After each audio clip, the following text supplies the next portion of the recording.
Okay, we're going to begin your downloads, the new mimer. It's also in Titus Menachem Malukot, so it's there as well. The one that has, according to the months of the year, that's actually the copy that I'm using, though the downloaded copy is from the older Sefer Amar Malukot Chelik. So you can use whichever copy you want. So this is a mimer from Shabbos Parshas Pekudei Tavshin Lamed that was given that was uh, published in the Kuntris and Tafshin Nunal. Now, in this mimer, we're going to address and elaborate on some of the ideas that we spoke about in the previous mimer that we quoted and referred to from Likutei Torah, and we quoted it in short. And over here, we're going to explain it a little bit more in depth or in length. These are the numbers of the Mishkan of the testimony, or that was counted according to Moshe. It's known the question why it says twice the word Mishkan. Also, we need to understand Mishkan Aleph Namar, Mishkan Stam. The first time when it says Mishkan, it says it only Mishkan. It doesn't give it a description. And then Mishkan Habei is Namar Mishkan Ha'edus. The second time when it says the Mishkan, it describes it and gives a certain addition to that by saying Mishkan Ha'edus, the Mishkan of the testimony, the Pashtas, meaning where it houses the Aron and so on.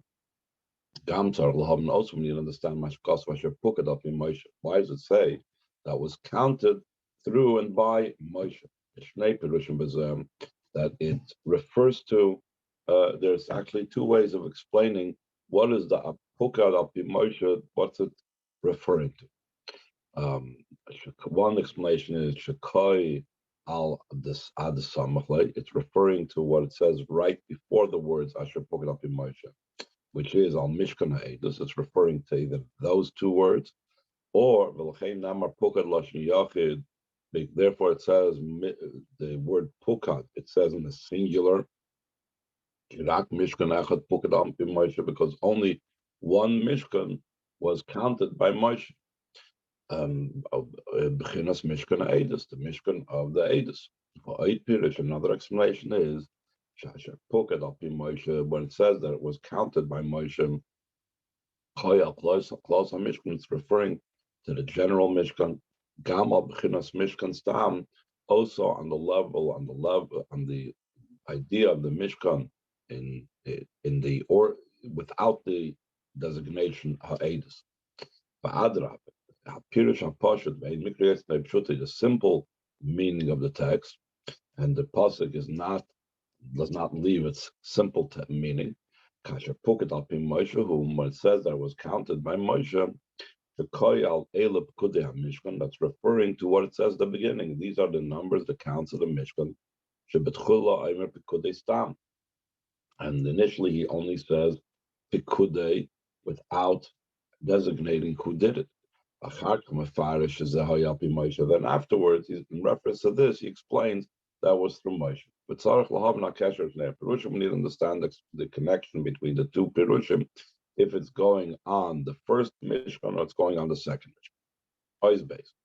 The point of the explanation this is, it's brought down on this parsha, the Inyan HaMishkan, who Ashras HaShchin, idea of the Mishkan, is the resting and the residing of the Shchin.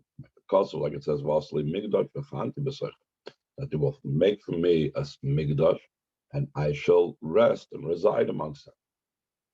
V'shnei ha'inyanim sheb'Mishkan, and the two aspects that's to be found in the Mishkan. Mishkan Stam, where it says Mishkan without any description, just Mishkan.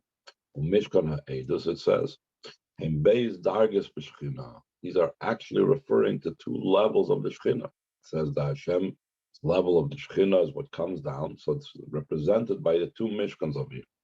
There's what's called Shechinta Tata and Shechinta Ilah, the lower Shekhinah and the upper Shekhinah, as we will soon identify it with the different levels. According to what's known, that every single Jewish person is a Mishkan and a sanctuary for the Eibishter. K'mayim Razal al Pasuk Vasli Migdash Chante B'Soichel. But the Chazal say on the Pasuk, they shall make from me a Migdash, and I shall dwell amongst them. B'Soichel. Namar doesn't say in it, in the base of Migdash, I will rest. Ella B'Soicham, within them. B'Soichel Echad V'Echem Yisrael, within each and every Yid. So therefore, it's understood that every single Yid is a Mishkan for the Eibishter. Moving, it's understood the Shnei and Yon Shuvah Mishkan, the two aspects and components of the Mishkan. Mishkan Stam and Mishkan Ha'edus, both the Mishkan that's not defined and the Mishkan of the Edus. In Gamba, Mishkan Yisrael is also to be found in the Mishkan of Yisrael, that there's also the regular Mishkan, and then there's Mishkan Ha'edus. According to what the Chazal say, Mishkan Ha'edus, and they explain why is it called Mishkan Ha'edus? Why? What's the idea of Edus, witnessing testimony? Edus hilachol boy olam. The Chazal say that the Mishkan and the place where Hashem resides in the Mishkan is a testimony to all inhabitants of the world. HaKadosh Baruch Hu nisratze liYisrael. That Hashem was appeased for the Yidden, even though there was the Chet HaEgel, the sin of the golden calf. So the Mishkan is an idea of, shows this idea.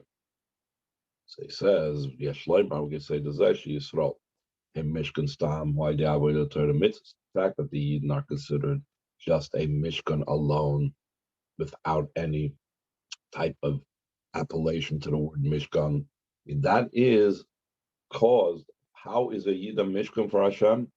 How does it become a place, a home for the Eibishter, a place where the Eibishter resides in? That's through our day-to-day service that we do at the Avodah of Torah mitzvahs. Zeshe Mishkan Ha'edus, and that the Yidden are a Mishkan of Edus, of testimony. Who the Avodah HaTshuva is through the Avodah of Tshuva. Because as we said before, that the Mishkan was to bear testimony that Hashem forgave the Jewish people.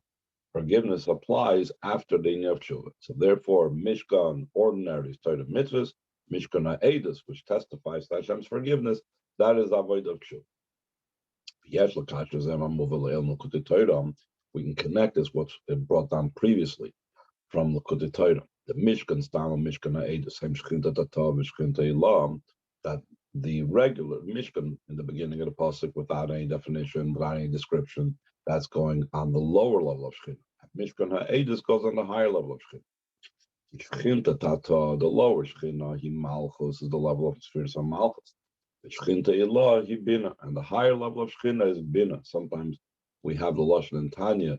There is the lower mother and the upper mother. The same thing, the lower Shekhinah and the upper Shekhinah are the two Hays of Yud Kei Vav Kei. I believe he's going to mention it a little bit later in the Maimer. Those are the two levels of the Shekhinah. So these two levels of Torah, mitzvahs, and Shuvah correspond to the two levels of Shekhinah that we said before. The Shuvah, this is also similar to the difference between the Avodah of Torah mitzvahs and the Avodah of Shuvah. Mitzvahs are melech u'b'malchus. The fulfillment of mitzvahs. What's a mitzvah? A mitzvah is the command of the king.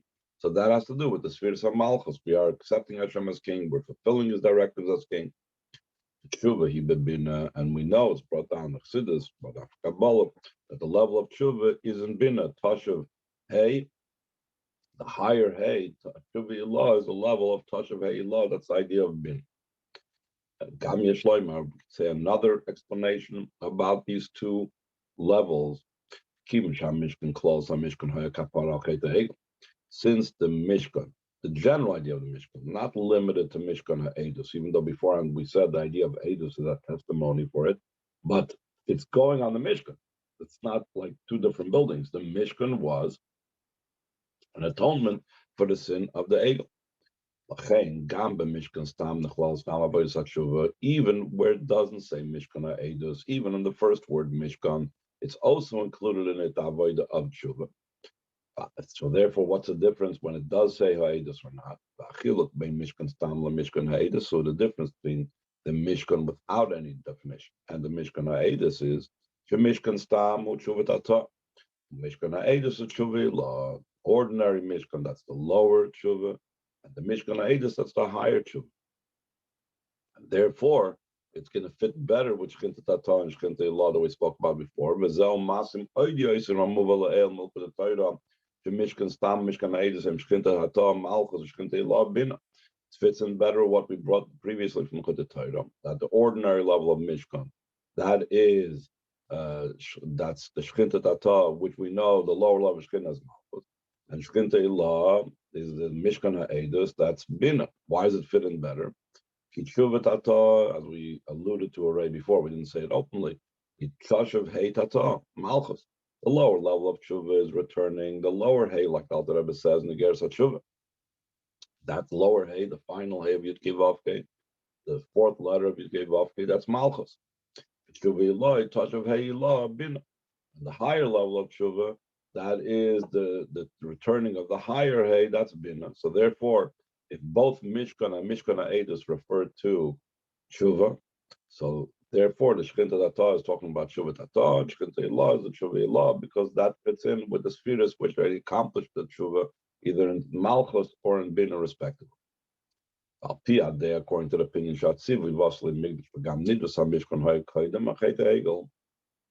according to the opinion that both the command of Hashem to the Yidden, they should make for me a Mikdash, and also the actual bringing the donations of the Mishkan was prior to the Cheta Egel. There are different views of this. In other words, when were the Yidden actually commanded?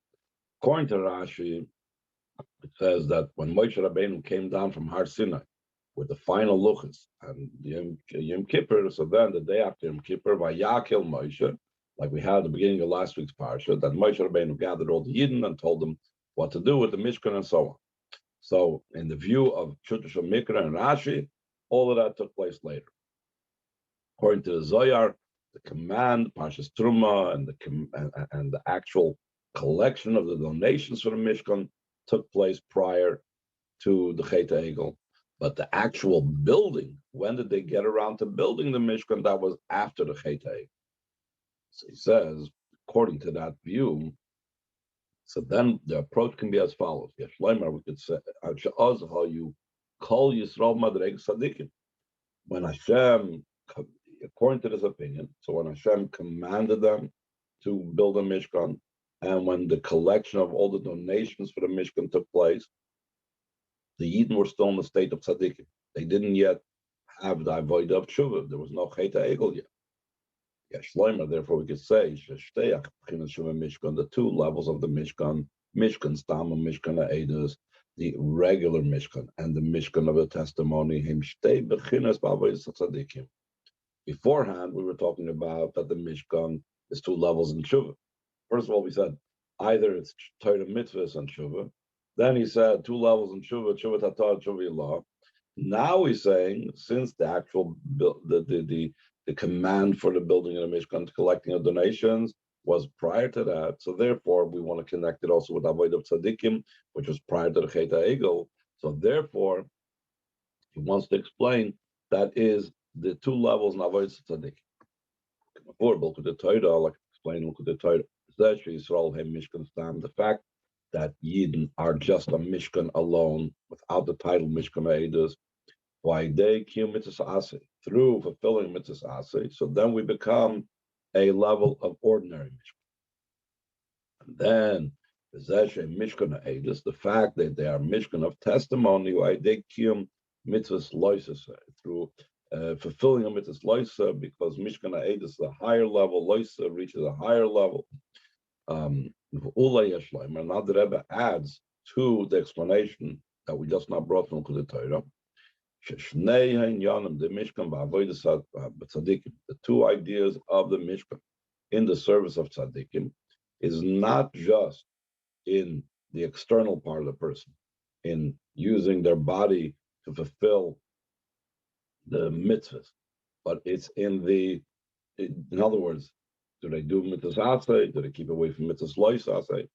But rather, him gamba avodas the kochas apnimim.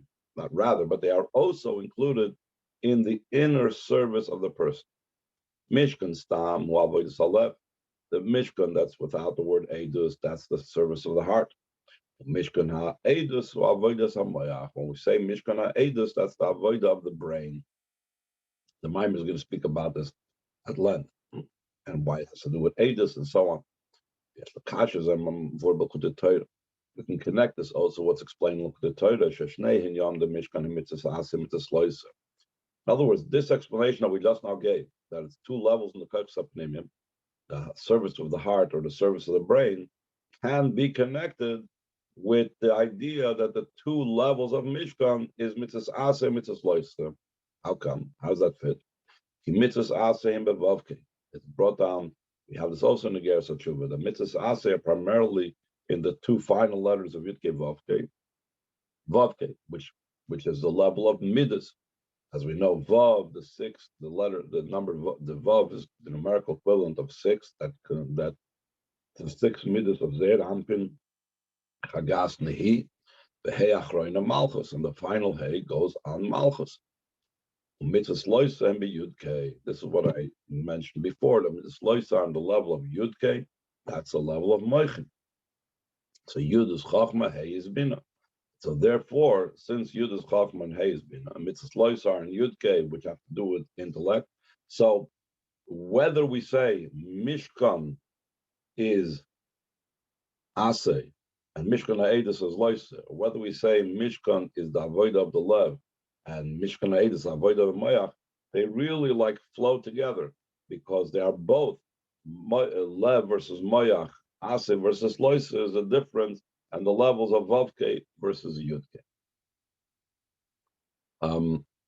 Let's open it up to questions, but he really didn't explain much over here. Don't expect to ask questions of the explanation of all this. He was just like lining everything up and saying, this level, it's that level. It's this level, it's that level. Mishkan is this, Mishkan Ha'edus is that. Tzadikim and Malchuvah, Torah Mitzvah. There was no real explanation. The explanation is really going to come as we are going on further in the Maimer. Okay, with that preface, any questions? Okay. Ois Gimel the Maimer, third paragraph. So although we just now explained will be understood by first prefacing what it says and what's explained with the Torah. The Yud K Hem Nistaris, the Vav K Hem Niglois. In Shem Havaya, Yud K is concealed and the Vav K is revealed. Sometimes he says that's the difference, Alma de Iskasia, the concealed worlds versus the revealed worlds. This is a play off the pasuk that says, "Hanistaris la Hashem Elokeinu v'haniglos lanu v'neinu." What's concealed is for Hashem, our God. V'haniglos, that means Vav K Niglos, is to us. So now you can explain a very basic explanation and analysis of the differences between intellect and emotions. And by examining that, you will be explaining this difference between intellect and emotions. You will be explaining the idea of why this is called concealed and this is called revealed. Says the idea behind this is the Yud Kehem Moichin Vav Kehem Midas Kanal, that these are the two levels of Moichin and Midas. So amongst the differences between Moichin and Midas is the Moichin Hem Lahatzmai and Midas Hem Lazalosik and Lakam Baruch. That intellect is something that's internal; it's for the person themselves, and emotions are for another, as we will explain at length as we go on. Just like it is by the human being, that intellect is for oneself and emotions are for another. So the same thing by Hashem Kaviyachol. The emotions of Hashem were put into place and made for the sake of the world, and the intellect are beyond the world. Therefore, the emotions are in a state of being revealed to another, and we call them niglos. Vav K is niglos. The midas are revealed. The intellect is concealed from another. That's why they're called nistar, is concealed. The fact that we say that intellect is concealed and the emotions are revealed, the meaning behind this is the klolus inyan hamidus, the general idea of emotions, what emotions are about. Gam hamidus shabalev, also the emotions, the way they're still in the heart. Before he actually brings it out and reveals it to another. In the heart already, they are in a state of being revealed, as we will explain.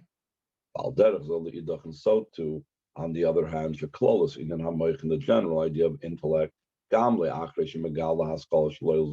even after he reveals his idea to another, and they are a level of being concealed. So now he's going to explain what that means, how even inside the person, they are revealed the midas, and even once he reveals an idea of intellect, they are considered in the category of concealed. What does that mean? It's really going to break down and explain the idea of intellect and emotion. Chassidus explains. The idea behind this is the fact that emotions have an association with another. It doesn't just mean concerning the action or the effect of an emotion. Let's say the effect or the action of my love for someone else, my obviously Yisrael, for example, is that I do the person a favor, I help him out, I give him tzedakah, whatever it is. So it's not just that the emotion's action, the activity based on the emotion, is connected to another one, but rather concerning, or also concerning the emotions themselves before I even act on them. For example, the emotion of kindness, that the idea behind it is to do good to another, and without another to do good to. The idea of kindness doesn't apply. Though it's explained in many places, the fact that it's impossible to have midas emotions without another, it's only concerning the action of the midas. If I want to perform a midah of chesed, to do chesed, I need someone to do chesed with. If there's no other being, I can't do chesed. We had in Tanya not too long ago. Hillel was unique that by him, the body was considered like an other. He wasn't his body. Therefore, he was doing kindness with the other, with the body. But by us, that our body is ourselves, like the Alter Rebbe explains over there in that page. So it's not possible to say, I'm doing kindness to myself. There is no such type of concept. Kindness is only to another. So Chassidus explains, that's only concerning the action of it. But it makes a distinction that you could have the feeling of wanting to do kindness, even if you don't have another there. As opposed to the awakening of the midas, that you're getting inspired to do kindness, and for sure, the very fact that you have the midah in the heart is actually is gambeliz. It's possible to be without another. The other Mamar Chassidus try to differentiate this between that's the difference between midas and malchus.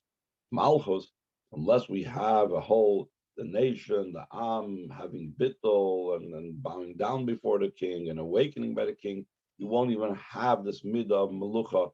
You won't even have a yisoirus for melucha. But when it comes to chesed, for example, or the other midas, they can exist in the heart, regardless if there's someone there to whom I can express it. And the classic example that's always brought into this is Avram Avinu. Avram Avinu suffered because he didn't have guests, and it says the Eibishter took out the sun from its sheath to be able to let Avram rest from his bris milah, so he should be able to recover. And because of that, no guests traveled by. And Avram Avinu was looking out the doorway and waiting and suffering because he didn't have guests. So why was he suffering? If there's no midah without a zulas, then he shouldn't have felt the need to do chesed. But that's not the way it works. The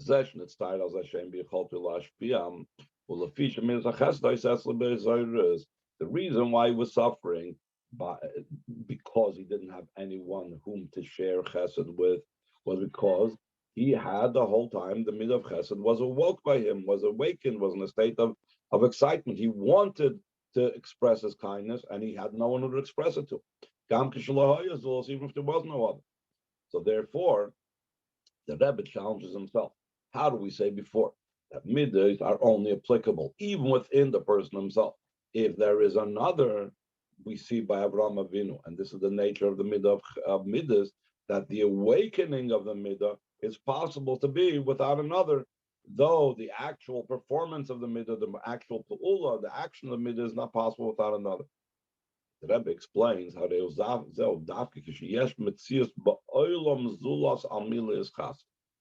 when is it possible to say that there's the assidus of midas chesed when there is such a concept of another who to do kindness to? Then we could say that the person becomes inspired to do chesed.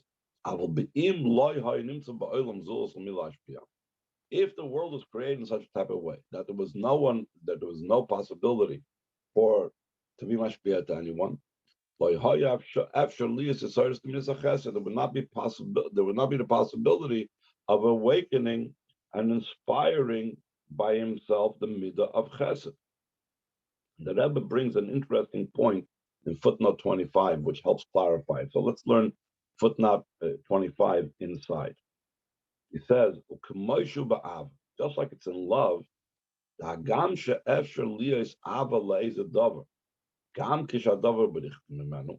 though a person could have love for something, even though a thing is not close to him, it's far away. We know that distance makes the love stronger. That's only if there is that thing that can be beloved. But if that the item that he would theoretically love doesn't exist, you can't have love. The same way over here, the idea of chesed, that the chesed should be for something that doesn't exist. He should have a yesodus for it. It's impossible to have it. Back to the text.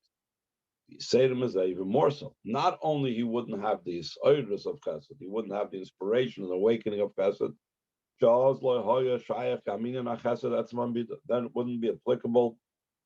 The idea of chesed, the very essence of the emotion. Because what's the definition of chesed? To do good to another. If he would be created the only one in the world, let's say Adam Rishon, could he feel chesed? He couldn't even have the midah of chesed until he had at least other human beings come into the world. The Rebbe adds another thing. The very fact that Avraham Avinu suffered from the fact that he had no one who to give chesed to him, muchach, that itself proves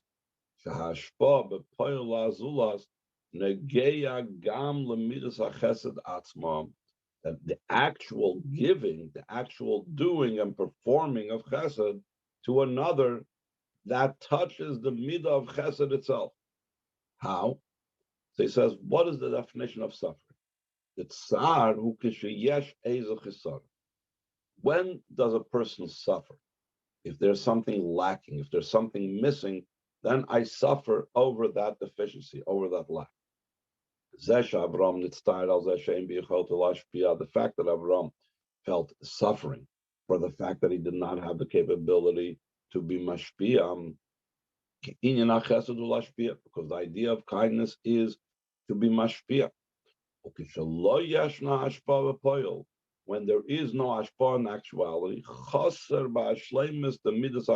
it's lacking in the perfection and the completion of midas chesed.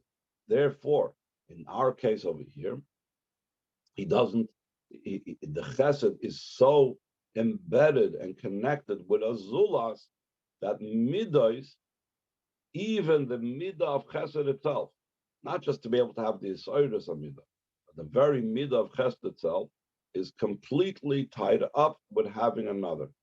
And that's why if the other isn't there to be mashpia, it touches even the chesed that's concealed within the heart, even before there is the yesodus. Any questions? Can't you have like the love for Hashem and you put on tefillin by yourself or something? That Hashem is there. I'm not sure I understand what you're saying. Oh, okay. So when we say other, we're not necessarily saying another human. We're talking about an other that is non-existent. We're talking about when the other is not here, or when the other is non-existent totally. Hashem is here, as the song goes. Okay, so it doesn't have to be a human being. It's also today's Tanya, by the way. Hashem is here, Hashem is there. It's today's Tanya. Okay. Take care, everybody.